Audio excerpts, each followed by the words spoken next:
नमस्कार दोस्तों, OCN network में आपका स्वागत है। मैं हूं ओमकार चौधरी। कोलकाता से जुड़ गए हैं वरिष्ठ पत्रकार पंकज विश्वास जी। पंकज जी, बहुत स्वागत, ठीक है, बहुत अभिनंदन। नमस्कार। नमस्कार। बहुत बहुत धन्यवाद सर, बोलिए। ताबड़तोड़ फैसले हो रहे हैं। जी। शांतनु सिन्हा की गिरफ्तारी के बाद 3 और आईपीएस अधिकारियों के सस्पेंशन, और बाकी जो ममता बनर्जी के करीबी रहे हैं, मुंह लगे रहे हैं, और जिन्होंने उनके गलत कामों में उनका साथ दिया, उनकी क्या दिल की धड़कन कह रही है आजकल? सर, जितने भी लोग हैं ममता बनर्जी के करीबी और जिन लोगों ने ममता बनर्जी के गलत कामों में उनका साथ दिया है, सबका विकेट पर गिरना तय है। शुभेंदु अधिकारी जो है, आपको याद होगा सर, जिस दिन वो शपथ ग्रहण समारोह था उस दिन योगी आदित्यनाथ जी ने अपना पटका उनके गले में दिया था। सिग्नल साफ था, योगी जी के दिखाए हुए रास्ते पे ही शुभेंदु जी चलेंगे और उन्हीं के दिखाए हुए रास्तों पे चल रहे हैं। आते ही बुलडोजर एक्शन शुरू हो गया है, आते ही गुंडों का सफाया करना शुरू हो गया है, और आते ही सिर्फ गुंडों को बढ़ावा देने वाले जो पुलिस अधिकारी थे उनका भी सफाया शुरू हो गया है। आज जो है विनीत गोयल, इंदिरा और अभिषेक, 3 जो आईपीएस ऑफिसर थे वो सस्पेंड हो गए। यही अभी बंगाल में भी सर यही हेडलाइन न्यूज है। और मैं आज विधानसभा में गया था, जस्ट कुछ सेकेंड ही मुख्यमंत्री जी से मेरी बात हो पाई है। उनका जो मतलब जो उनसे बात हुई मेरी, यहीं पे वो एक्शन शुरू नहीं होगा। हर विभाग में, पत्रकारिता विभाग में भी जो जो ममता बनर्जी के बैठाए हुए लोग थे उनका भी विकेट गिर रहा है, पुलिस विभाग में गिर रहा है, और जितने भी डिपार्टमेंट है हर डिपार्टमेंट में ममता बनर्जी के बिठाए हुए कोट अनकोट मैं बोल रहा हूं दलाल जो थे उनका विकेट गिरना तय है, गिरना शुरू हो गया है। जो भी लोग हैं खुद से नहीं भाग रहे हैं, उनको भगाया जाएगा और उनको कटघरे में खड़ा किया जाएगा। एक बड़ा दबाव शुभेंदु अधिकारी के ऊपर है। उनको न केवल नेता चुना गया है बल्कि मुख्यमंत्री के रूप में उन्होंने कार्यभार संभाला है। प्रधानमंत्री नरेंद्र मोदी, गृह मंत्री अमित शाह, सबने जनसभाओं में बहुत सारे एश्योरेंस दिए हैं बंगाल की जनता को। तो वो जो दिशा एक पकड़नी थी सरकार को, वो दिशा पकड़ ली है उन्होंने। जरूर, एकदम। यही तो बंगाल की जनता उस पे जो बीजेपी पे जो बंगाल की जनता ने भरोसा किया है और बीजेपी ने अपना मुखिया शुभेंदु अधिकारी जी को चुना है। हम लोगों के दिमाग में भी कोई शक नहीं था कि शुभेंदु छोड़ के कोई मुख्यमंत्री बन सकते हैं। वो मतलब बीजेपी में सबसे लायक व्यक्ति थे, उनसे बेटर ऑप्शन और बंगाल बीजेपी में था ही नहीं। हालांकि अगर पार्टी किसी और को भी बना दी तो लोगों को मानना पड़ता, वो बात अलग है। लेकिन शुभेंदु अधिकारी जी जो हैं वो इससे पहले सत्ता संभाल चुके हैं। हालांकि वो टीएमसी में थे उस समय, लेकिन टीएमसी में होते हुए भी उनका एक अपना आइडेंटिटी था, और उस आइडेंटिटी से ममता बनर्जी भी घबराती थी, जिसके वजह से बार बार उनका डिमोशन किया गया। फिर डिमोशन करने के बाद भी उनके पार्टी में उस समय टीएमसी में इतना विरोध हुआ कि बार बार उनको डिमोशन भी करना पड़ा और बार बार प्रमोशन भी करना पड़ा। फिर एक मोमेंट ऐसा आया जब वो जो भतीजा है, जो अभिषेक बनर्जी, ममता बनर्जी का जो भतीजा लोग बोलते हैं, वो उस भतीजे को प्रमोट करने के चक्कर में अपने पार्टी का उन्होंने नुकसान किया। फिर शुभेंदु अधिकारी बीजेपी में आ गए। शुभेंदु अधिकारी के साथ बहुत सारे लोग आए, उस समय मुकुल रॉय भी आए, और मुकुल रॉय के साथ साथ बीजेपी में बहुत सारे टीएमसी के कार्यकर्ता विलीन हो गए उस समय, जो आज भी बीजेपी में है। तो टीएमसी को उसी समय से बड़ा झटका लग रहा था, और शुभेंदु अधिकारी आते ही उन्होंने पहले भी कहा था, जितनी भी बार उनसे हमारी बातचीत हुई है, उनका विजन क्लियर था कि सरकार में आने के बाद क्या करना है। सिर्फ ये विकेट गिराना या जो लोग गुंडे बदमाश है या सरकार चलाने के लिए या बंगाल में शांति व्यवस्था लाने के लिए जो काम करना है वो तो कर ही रहे हैं, जो सुर्खियां बन रही है। लेकिन जो चीज सुर्खियां नहीं बन रही है वो है विजन। मुझे लगता है कि उस चीज पे भी बातचीत होनी चाहिए, क्योंकि बंगाल पे 8 लाख करोड़ का कर्जा है। एक बच्चा जो अभी जन्म लेगा उसके ऊपर 78,000 के लगभग लगभग 80,000 आप मान के चलिए मोटे मोटे तौर पे, लगभग 80,000 का कर्जा है एक व्यक्ति पे।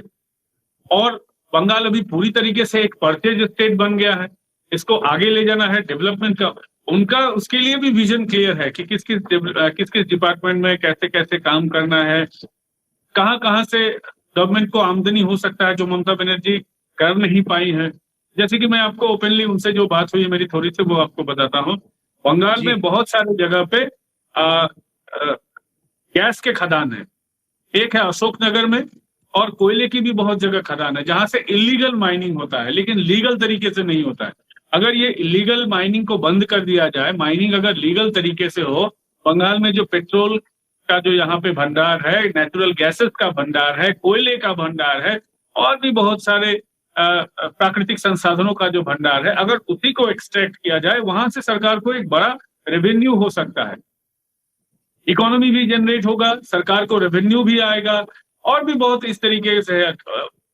अगर डबल इंजन सरकार अगर पूरे दम पे अगर काम करे, तो बंगाल में बहुत सारे फैक्ट्री, बहुत सारे बिजनेसमैन है जो बंगाल में आना चाहते हैं, जो बंगाल से भागने का इतना दिनों तक प्लान बना रहे थे।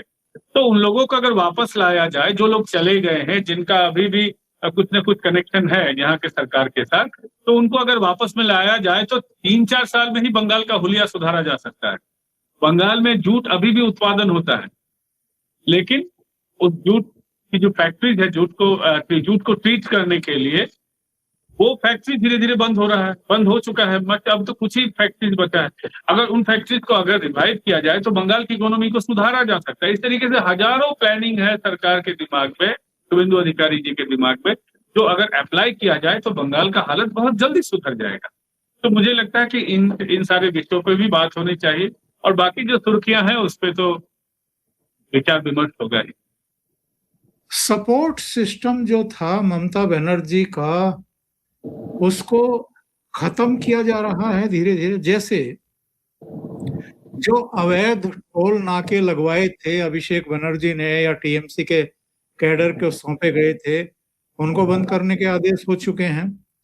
जो ऊपर की कमाई थी क्लबों के जरिए या दूसरे जरिए, वो खत्म की जा रही है। तो ममता बनर्जी और अभिषेक के जो मुंह चढ़े थे, उन पर गाज गिरनी शुरू हो चुकी है। अब लोग सवाल पूछ रहे हैं कि ममता बनर्जी का नंबर तो तब आएगा जब आएगा, पर अभिषेक बनर्जी का कब? सर, ममता बनर्जी, वो जो अवैध टोल नाके की बात आप कर रहे हैं, उनको उसका मैक्सिमम डिस्ट्रॉय कर दिया गया है, और जो लोग थे वहां पर पैसा उठाते थे उनको भगा दिया गया है। उनके खिलाफ बहुत सारे थानों में, लोकल थानों में केसेस भी दर्ज हुए हैं। लेकिन इस तरीके का ये जो तोलाबाजी या सिंडिकेट है, कट मनी का जो कल्चर है, वो तो एक दिन में समाप्त नहीं होगा। जितना विजिबल हो रहा है मीडिया में, वो बहुत कम है, क्योंकि बंगाल में कोई भी सेक्टर नहीं है जहां से पैसा तृणमूल कांग्रेस नहीं उठाता था।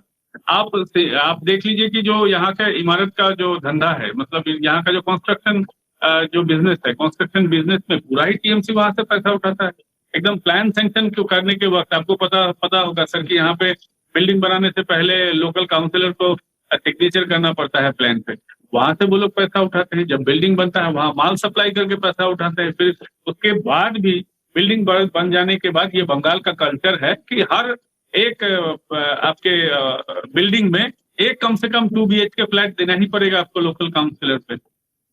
तो अवैध धंधा ये तो है ही, और कोई आदमी अगर अपना घर बनाता है वहां भी उसको कटमनी देना पड़ता है। तो ये कटमनी का जो कल्चर है वो तो एक दिन में खत्म नहीं होगा, क्योंकि आपको तब पूरे म्यूनसिपलिटी को मतलब जितने भी म्यूनसिपलिटी है उनको अभी फिलहाल डिफंक्ट कर देना चाहिए, अगर कटमनी अभी ही बंद करना है आपको इमीडिएट तौर पे। जो बीजेपी का प्लान है कि अभी जितने भी म्यूनसिपलिटीज है उनको फंक्शनल रहने दिया जाए, क्योंकि अगर जबरदस्ती उस पर आप उसको डिफंक्ट कर दे या वहां पे आप प्रशासक बैठा दे, तो लोगों में इसका एक बुरा असर पड़ सकता है, या मीडिया में भी एक नैरेटिव बन सकता है कि देखिए साहब, बीजेपी आने के साथ साथ ही उन्होंने पूरे सिस्टम पे अपना कंट्रोल कर लिया है, जबरदस्ती बिना चुनाव करवाए ही म्यूनसिपलिटी को या पंचायत को अपने कंट्रोल में कर लिया है। तो ममता बनर्जी जो करती थी वही बीजेपी भी कर रही है, तो बीजेपी क्या अलग है? इस तरह का नैरेटिव बन सकता है। इसलिए बीजेपी नहीं चाहती है कि जल्दी जल्दी इतने जल्दी सब कुछ हथिया लिया जाए। समय आने पे तो जो जैसे करना है वो तो होगा ही। लेकिन ममता बनर्जी के जो इकोसिस्टम की बात है उसको तोड़ने का काम तो चल रहा है। और अगर इसको सर नहीं तोड़ा जाए, पहली बात है कि जो इकोसिस्टम को तोड़ने की बात है, कोई तो दूध के धुले ये लोग तो है नहीं। जितने भी पुलिस अधिकारी, ये लोग तो किस तरीके से काम करते हैं सबको पता है। वो जो वर्दी पहनते थे उनको लगता नहीं था कि वो सरकारी वर्दी है, उनको शायद लगता था कि वो टीएमसी की वर्दी। जिस तरीके से वो उनके काम करने का तरीका था, जितने भी अच्छे पुलिस ऑफिसर थे जो न्यूट्रली काम करना चाहते थे, या तो उनको इतने घटिया जगह तबादला कर दिया जाता था कि वो या तो बीआरएस ले लेते थे या नौकरी ही छोड़ देते थे। इस तरीके का ये था। अगर कुछ काम कर भी रहे थे तो उनको सस्पेंड कर दिया जाता था। देवाशीष धर जैसे अच्छे ऑफिसर को उनके खिलाफ डिपार्टमेंटल इंक्वायरी चालू कर दिया गया, जो ममता बनर्जी की बहुत करीबी थी। बाद में थोड़ा सा उनका जब विवेक जागा तो ऐसे लोगों को, बहुत सारे ऑफिसर हैं जिनको कंपल्सरी वेटिंग में भेज दिया गया है। तो इस इकोसिस्टम को तोड़ना जरूरी। नहीं तो ये सरकार है जो शुभेंदु अधिकारी के नेतृत्व में जो भाजपा की सरकार चल रही है, ये सरकार चलाना इनको मुश्किल हो जाएगा। इसलिए इस इकोसिस्टम को तोड़ना बहुत जरूरी है। ये जो आदेश जारी किए गए थे कि सार्वजनिक रूप से सड़कों पर नमाज अदा नहीं की जाएगी, तो आज तो शुक्रवार था, उसका असर दिखाई दिया है या कुछ जगहों पर कुछ बदमजगी हुई है? सर, चोरी छुपे गली के रास्तों पे अगर कोई नमाज पढ़ ले, जब तक मीडिया में वो रिपोर्ट नहीं हो या सोशल मीडिया पे नहीं आए या किसी नेता को या मुख्यमंत्री को पता नहीं चले, तब तक तो ठीक है। लेकिन कोलकाता के जो बड़ी सड़कें थी, जैसे एजेसी बोस रोड है, जसोर रोड है, वीआईपी रोड है, कोई भी रोड है कोलकाता की जो बड़ी सड़कें, वहां कहीं पे तो मुझे आज नमाज नहीं दिखा, क्योंकि मैं तो उन्हीं सड़कों के ऊपर से गया था और वहीं से वापस आया विधानसभा से, तो मुझे तो नहीं दिखा नमाज के टाइम में। शाम को भी नहीं दिखा, और दोपहर की जो उनकी नमाज होती है, जो उनका मुख्य नमाज होता है, इसमें खुतबा दिया जाता है, लोगों को कभी कभी भड़काया भी जाता है, तो वहां तो मुझे कुछ नहीं दिखा सड़कों पे। और एक अच्छी चीज मुझे ये दिखा कि राजा बाजार में जो लोग धार्मिक टोपी पहन के उसको ही अपना हेलमेट समझते थे, तो वो कल्चर भी अब खत्म होने को है। हालांकि कुछ बदमाश अभी भी हैं, लेकिन सब पुलिस जो है चालान काटना शुरू कर दिया। अब पुलिस, जिनको वो लोग दौड़ा दौड़ा के मारते थे, अब वो कल्चर अलग हो गया। अब यहाँ पे पुलिस उनको दौड़ाएगी अगर वो बदमाशी करेंगे। फिलहाल तो वो मुख्यमंत्री, अब से शुभेंदु अधिकारी मुख्यमंत्री बनते ही वो 90% उनका जो हौसला है वो खत्म हो गया। बाद बाकी 10% अगर कोई कुछ करना चाहता है तो उसका इलाज तो जरूर होगा और कायदे से होगा। एक जगह बुलडोजर चला था, वहां पर कुछ महिलाएं एकत्र की गई थी, पुलिस प्रशासन के खिलाफ नारेबाजी भी हुई, उसका क्या हुआ? उसका अंजाम क्या हुआ? सर, रोने बिलखने का भी आप अधिकार छीन ले तो ये तो डेमोक्रेसी के लिए अच्छा नहीं। अगर आप किसी का अवैध है लेकिन घर तो है, उसको अगर तोड़ रहे हैं तो थोड़ा सा दर्द, अब जो दर्द है वो टीथ है, उसको अगर आप नारेबाजी बोले, वो तो सही है, नारेबाजी करने की कोशिश कर रहे थे, लेकिन वो उनका दुख था मुझे लगता है, या दर्द था। दर्द तो होगा और आगे भी होगा, क्योंकि मुख्यमंत्री जी ने शपथ लेने के साथ ही उसी शाम को उन्होंने कहा था कि जो गलत काम कर रहे हैं खुद ही छोड़ दें ताकि हमें व्यवस्था ना लिया जाए। अब सारे लोग तो खुद ही सारे गलत काम तो छोड़ेंगे नहीं, तो सरकार तो व्यवस्था लेगी। अब तोतिया में होगा, इकबालपुर में होगा, मोमिनपुर में होगा, जहां भी उनका इकोसिस्टम है, जो लोग समझते थे कि ये दुनिया जो है ये अल्लाह की देन है और अल्लाह की देन वाली दुनिया पे सिर्फ हमारा ही हक है, तो उनका जो ये गलत सोच है, उस गलत सोच को तो सही तो करना ही पड़ेगा कि ये जो दुनिया है यहाँ पे एक न्याय व्यवस्था है, यहाँ पे संविधान है, जो संविधान के हिसाब से ही चलेगा और कानून के हिसाब से ही चलेगा। तो जो लोग गलत काम कर रहे हैं वहाँ पे इलीगल स्किन का काम करते हैं, टेनरी जो है इलीगल फैक्ट्रीज, जो इलीगल फैक्ट्रीज है उनको अगर वो बंद करे तो के खिलाफ तो एक्शन होगा। सरकार तो कानून के हिसाब से चलेगी, सरकार तो कोई बुक किताब मतलब रिलीजियस बुक से तो चलेगी नहीं। अच्छा, इस पर क्या रिएक्शंस हैं वहां पर कि सोमवार से सभी स्कूलों में वंदे मातरम गाया जाएगा? सर कुछ लोग हैं जिनको वंदे मातरम से एलर्जी थी, और ये एलर्जी का एंटीडोट है, ये एलर्जी का एंटीडोट कि हिंदुस्तान में रहना है तो वंदे मातरम कहना है। जबरदस्ती, ये कोई जबरदस्ती नहीं है। जिस देश में आप रह रहे हैं उस देश का गुणगान करने में अगर आपको हर्जा है तो देश में मत रहिए। आपके लिए तो 60-70 बहुत सारे मुल्क है, लेकिन ये तो मुल्क नहीं है, ये तो देश है। तो देश का एक अपना संविधान है, अपना नियम है, देश का अपना राष्ट्रगीत, राष्ट्र संगीत है। तो इसको अगर किसी को एलर्जी है तो जहां उनको सूट करे वहां वो चला जाए। यहाँ तो वंदे मातरम कहना ही पड़ेगा, अगर नहीं कहेंगे तो बहुत आपके लिए बहुत सारे रास्ते खुले हैं। एक और आदेश जारी किया है शुभेंदु सरकार ने कि सार्वजनिक तौर पर पशु का कटान नहीं होगा, और चूंकि ईद आ रही है तो मुझे लगता है कि ये एक बड़ी परीक्षा होने जा रही है सरकार की। पर कोई परीक्षा नहीं, सब एकदम सही है, सब बल्ले बल्ले, सब चंगा थी। इसमें कोई शक नहीं है उस पर। उनका मनोबल जो है, जो इतने दिन दादागिरी करते थे, पशु को, किसी भी पशु को, किसी भी जानवर को आप सड़क पे काटते हैं तो ये तो मतलब ये तो कानून के खिलाफ है। बंगाल में जो म्युनिसिपल एक्ट है, या बंगाल में एनिमल क्रुएल्टी, बंगाल में नहीं पूरे देश में ये एनिमल क्रुएल्टी एक्ट है। तो पूरे देश में जो कानून है, बंगाल तो कोई अलग अलग राष्ट्र है नहीं, ये तो भारत का हिस्सा है। तो भारत का जो कानून है वो यहाँ भी लागू होगा। किसी भी पशु को, अगर आप मुर्गी भी काटते हैं या बकरा भी काटते हैं तो भी उसके लिए एक बाजार है। आप तो सड़क पे खुल्लम खुल्ला नहीं कर सकते थे। और धर्म के नाम पर किसी जो यहाँ के जो हिंदू लोग हैं, हिंदुओं को चिढ़ाने के लिए, उनको वेदना व्यथा देने के लिए आप गौ माता को अगर सड़क पे धरल्ले से काटते हैं तो सर, अरब में तो गाय नहीं मिलता है, कुरान में तो कहीं गाय काटने का जिक्र नहीं है। या इब्राहिम ने भी जिस जानवर को काटा था वो तो बकरा था। जहां से इसकी शुरुआत हुई ईद उल अजहा का या बकरीद का, वो तो अपने बच्चे को काटने गए थे, वहां पे बकरी आ गया था। तो अगर उस हिसाब से माने तो इनको भी वही करना चाहिए। वैसे किसी को मैं अपने बेटे का गले पे छुरा रखने के लिए नहीं बोल रहा हूँ, लेकिन अगर जो सिस्टम था उसी को ना आप फॉलो करेंगे, आप अलग जानवर को, तो आप सांप की भी बलि दे सकते हैं, आप मछली की बलि दे सकते हैं। गाय की बलि आप इसीलिए दे रहे हैं, बलि तो नहीं, हलाल करते हैं वो, आप इसलिए उसको हलाल करते हैं क्योंकि हिंदू गाय को पूजता है। तो ये तो पूरा उनका इकोसिस्टम समझ में आता है, उनका जो क्या, उनका दिमागी जो हालत है वो तो समझ में आता है। लेकिन अब वो नहीं होगा। भारत में जो कानून है, कानून के हिसाब से ही चलेगा। और सरकार को जिन लोगों ने वोट दिया है, सरकार उनका ध्यान पहले रखेगी। मुख्यमंत्री जी ने भी डायरेक्टली तो नहीं कहा है, लेकिन वो पहले, उनका बयान बहुत सारा इंटरनेट पे अवेलेबल है। हालांकि मुख्यमंत्री होने के बाद आदमी को बहुत कुछ जो बोलना चाहता है वो संवैधानिक पद पे होने से वो नहीं बोल पाता है। लेकिन बहुत सारे हमारे विधायक है वो खुल्लम खुल्ला बोल रहे हैं, भाई जो हमारा वोट पहले देगा, सबका साथ सबका विकास तो जरूर होगा, लेकिन जिसका साथ पहले होगा उसका विकास पहले होगा। इसमें क्या हर्ज है? तिवारी ने खुल्लम खुल्ला बोला है साहब। एक ये बताइए, टीएमसी में असंतोष और विद्रोह की स्थिति, टूट की स्थिति, तमाम खबरें आ रही हैं, क्योंकि ममता बनर्जी ने जो मीटिंग बुलाई थी उसमें कई मेंबर ऑफ पार्लियामेंट पहुंचे नहीं है, 5 मेंबर ऑफ पार्लियामेंट नहीं पहुंचे, और जो पहुंचे उन्होंने इस पर ऐतराज किया कि कल्याण बनर्जी को फिर से आपने मुख्य सचेतक बना दिया लोकसभा में।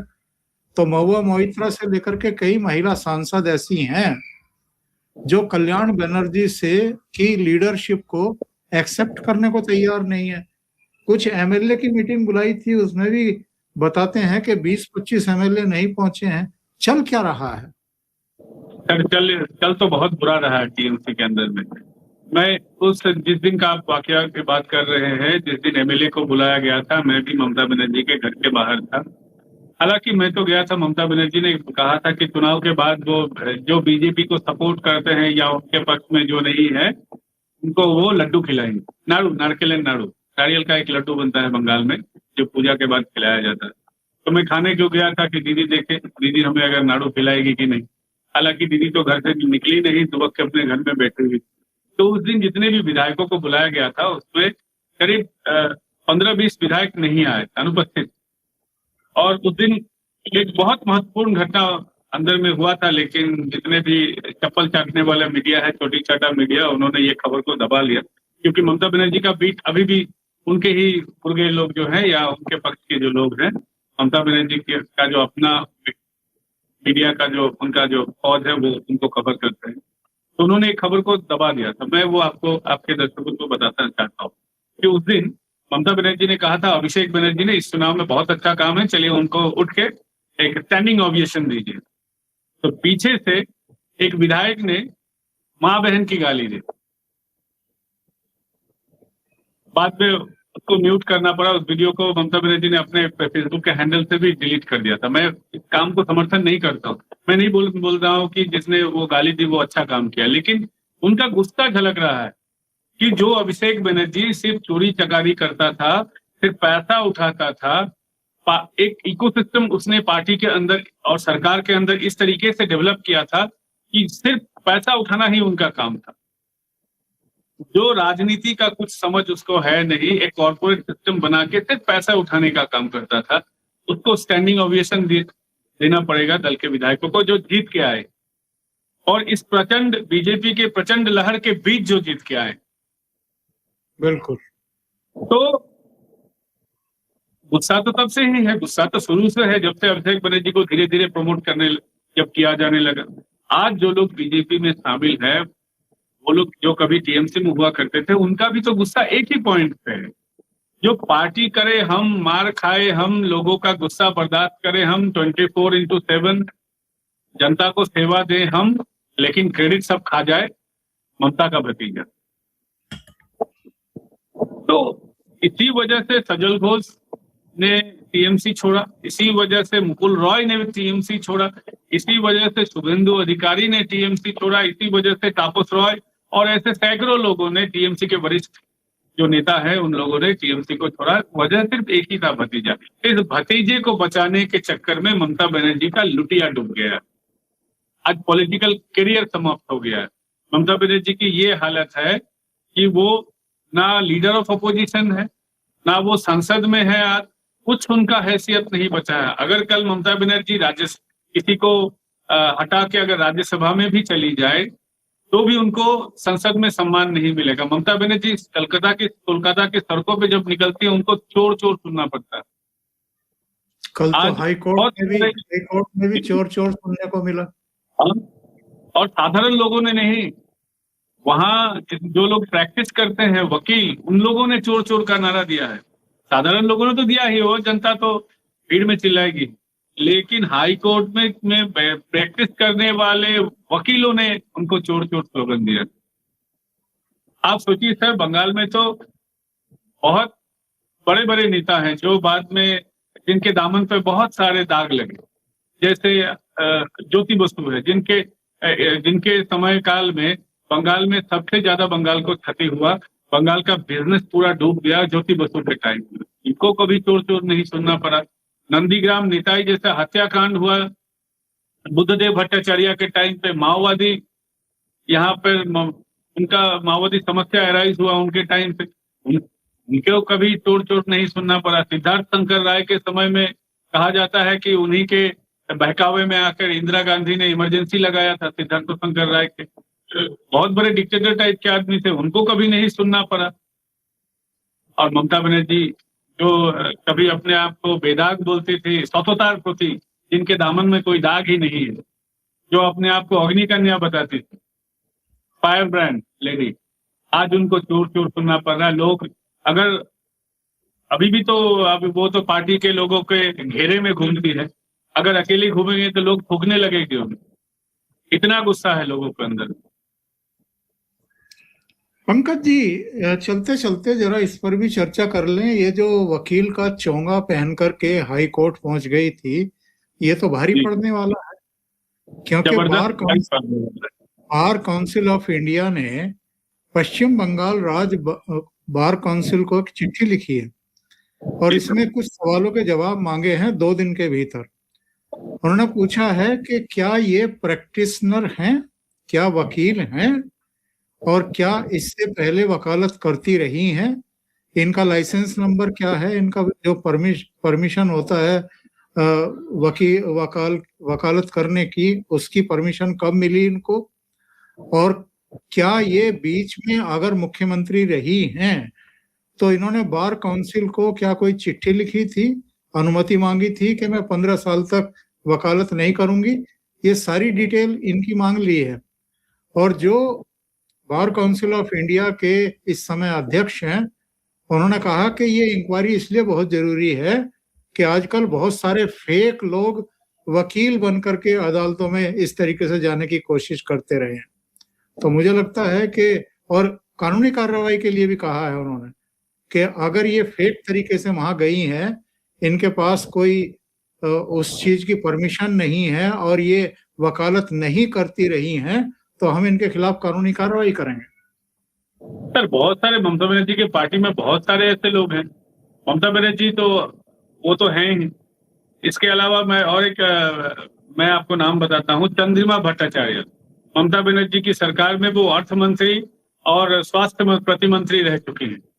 और एक व्यक्ति है सब्यसाची दत्ता, इस बार भी ममता बनर्जी का वो बारासात का कैंडिडेट था। ये लोग नाम के वकील है, फर्जी वकील।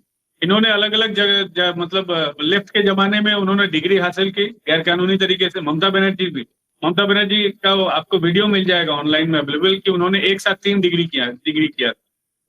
एक साथ 3 डिग्री, या तो वो बहुत ज्यादा ब्रेनी है या तो वो फर्जी है।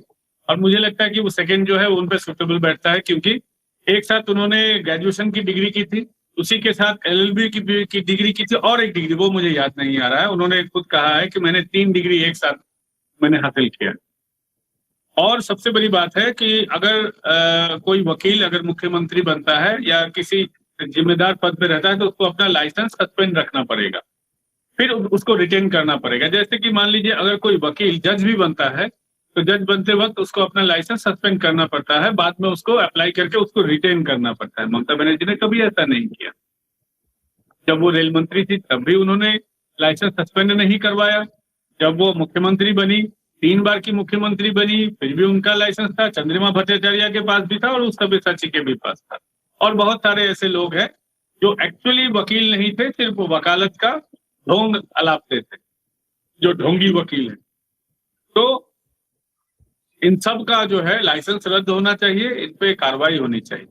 और ये तो मामूली एक घटना है, इस पे ज्यादा कुछ होगा नहीं। मुझे लगता है कि सबसे ज्यादा ममता बनर्जी को धक्का लगेगा जो आज शुभेंदु अधिकारी ने ग्रीन सिग्नल दिया है, वो जो अभया वाला मामला है, आरजी का रेप केस वाला मामला। इसमें ममता बनर्जी बहुत बुरा फंसेंगे। मैं आपको एकदम पूरे कागज पे सर लिख के दे सकता हूं कि उस केस पे ममता बनर्जी बहुत बुरा फंसेंगे। इसमें जांच के आदेश दिए गए हैं या SIT बनाई गई है या आयोग बनाया गया है? सर, ये तो अभी मुझे पूरा पता नहीं, क्योंकि तो मुझे पढ़ना पड़ेगा वो जो ऑर्डर है। लेकिन जांच के आदेश दिए गए। उस समय मैं विधानसभा में था। विधानसभा में एक विधायक ने मुझे बताया कि शुभेंदु जी ने ऐसा ये किया। फिर मैंने उनके जो करीबी लोग हैं उनसे पूछा, और मैं तापस राय जो विधानसभा के रविंद्रनाथ बसु जो विधानसभा के अध्यक्ष है, मैंने उनसे भी पूछा था। उन्होंने भी बताया है कि सरकार ने ग्रीन सिग्नल दिया है, लेकिन किस तरीके का है वो मुझे थोड़ा सा वो सरकारी वो डिटेल्स में पढ़ना पड़ेगा या मीडिया रिपोर्ट देखना पड़ेगा। लेकिन 3 IPS नप गए RG कर मेडिकल कॉलेज में, तो ये बहुत बड़ी घटना है आज की पश्चिम बंगाल की। पंकज जी, बहुत बहुत धन्यवाद जुड़ने के लिए, इतना समय निकालने के लिए और बहुत महत्वपूर्ण मुद्दों पर चर्चा करने के लिए। Thank you so much. बहुत बहुत धन्यवाद।